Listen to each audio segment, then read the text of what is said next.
Mama, una mtoto mweupe kama ulivyokuwa mweupe wewe. Mtoto ni cute kabisa, ni watakuibia. Mama, jina lako unaitwa nani? Unako akanabekwa shakwane. Samani mama, hivi una watoto wangapi? Maana nikikongana na kama ni vile vitu vyetu vile vya 2000. Mambo yetu kabisa hii. Botano pe. Watano. Safi mama, safi sana. Watoto watano. Sasa hivi una umri wa miaka mingapi mama?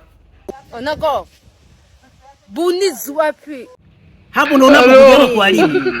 Mimi naongea lugha inayoeleweka, wewe sijui unaongea lugha gani? Ongea lugha ya taifa Kiswahili bwana na wewe. Nne.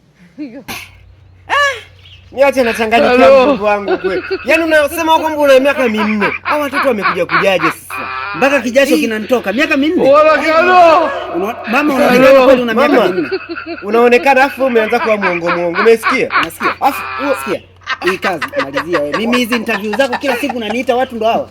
Mimi naondoka. Yaani nyinyi mnakasirisha mpaka atupi msaada.